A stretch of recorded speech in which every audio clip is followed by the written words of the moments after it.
and I are fortunate, for we needn't worry about the strange things. Only a select group of people need worry about the strange things. A select group not containing you or I, but containing Bill, an unfortunate little boy. Once upon a time, a small boy named Bill went to sleep. He slept in a bed, a small bed, appropriately sized for a small boy. He woke in the night, noticed the door to his cupboard had opened ever so slightly. He rose from his blanket and bedsheets, and examined the cupboard, which had opened only a crack, a small crack. He examined it carefully, turning on the light to illuminate his view. He found a pair of his pajamas on the floor. His favorite pair of pajamas, in fact. He wondered why he wasn't wearing them, since they were clean and his favorite pair of pajamas. He picked them up, put them back on the shelf, and returned to his bed, a small bed appropriately sized for a small boy. A couple of hours passed, and he rose again with a small sound of a creaking door, the door of his cupboard. He rose once again from his bed, a small bed appropriately sized for a small boy. He made his way to the cupboard. Once again he found that his favorite pair of pajamas were strewn about the floor, although this time a T-shirt was also found on the floor, a small T-shirt appropriately sized for a small boy. He placed the clothing back on its respective shelving units and returned to bed once again. By now he was somewhat troubled, seriously troubled.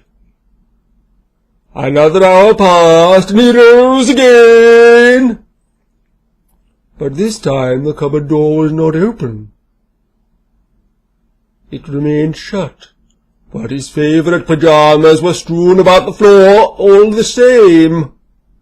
He rose from his bed, a small bed appropriately sized for a small boy. He retrieved his favorite pajamas, opened the cupboard, and returned them whence they came. It was 4 a.m. His parents were sleeping, and he daren't wake them. But he was troubled, you see, deeply troubled, by the teleporting pajamas. How did they escape his cupboard without opening the door? He knew not. He decided one last time to climb back into his bed, a small bed appropriately sized for a small boy, and he returned to his slumber. The stench of death overcame him in his slumber. As the stench of death entered his nostrils, he had a dream. More of a nightmare, really.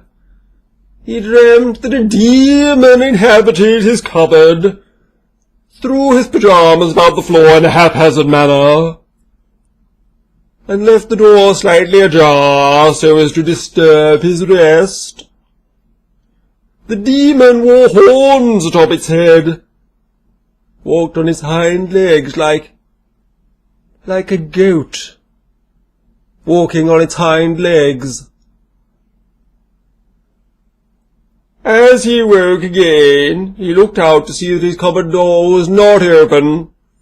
His pajamas were not strewn about the floor, so he remained in his bed, a small bed appropriately sized for a small boy, and he attempted to sleep again. Only this time he heard the cupboard door creaking open before he entered the land of Nod. He peeked over, and he saw a tiny hand emerge from his cupboard, clutching at his pajama bottoms. It flung them into the middle of the room and then returned to the cupboard. He hid under his covers, terrified, remaining in his bed, a small bed appropriately sized for a small boy. He took out his mobile telephone, activated the torch feature, and illuminated the general area. Too afraid to reach the light switch, too afraid to step out of his bed, a small bed appropriately sized for a small boy. He saw nothing. No hand, no demons, not even pajamas on the floor. He wondered why. Was he dreaming? Surely not. He closed his eyes once more, attempting to sleep, perhaps for the final time that night. It was starting to get light outside, he noticed. Perhaps his nightmare was almost at an end. As he closed his eyes, he heard a faint tapping on his bedside table. Tap, tap. Like so. And he opened a single eye to observe what was causing such a sound.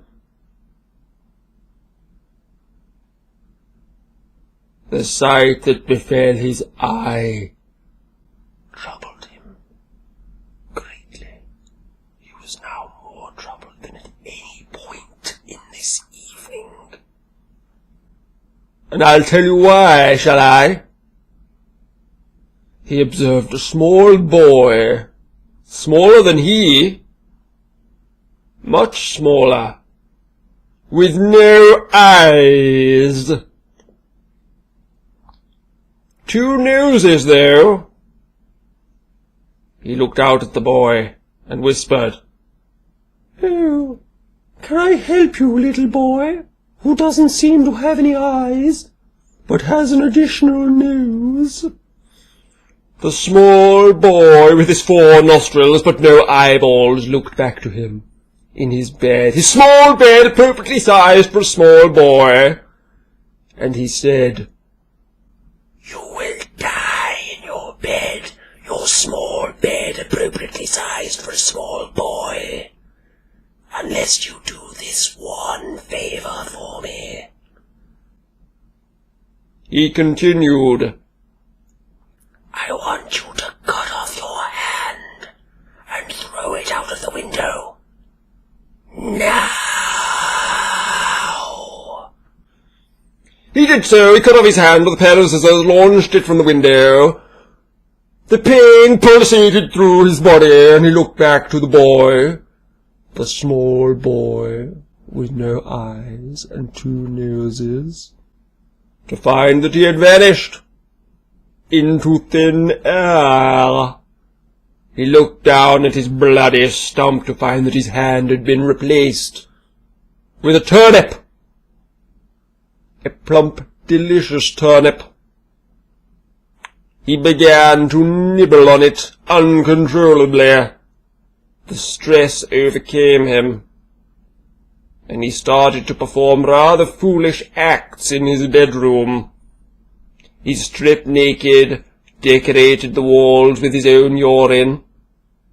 He'd gone quite mad, you see. Quite mad! His mother overheard the commotion, pushed open the door, saw him not in his bed, a small bed appropriately sized for a small boy, and she took him outside by the hand. Not the turnip, the hand that remained. She put him down on the kitchen table, took out a large carving knife, and began to slice up the turnip. She, too, thought it looked particularly plump and delicious. And then a look of horror came over her face as she looked into her son's eyes. All she could see was the silhouette of a pair of pajamas strewn about the floor. It was as though his eyes were haunted with his garments. She aroused her husband from his bed, medium-sized bed, appropriately sized for a medium-sized man. He came down the stairs in a hurry, looked into his son's eyes, and saw no such pajamas. The couple began to argue fervently long into the morning, until they turned to the kitchen table and saw that their son had departed this world. He was dead! Dead, you see! Wearing his pajamas. His favorite pajamas.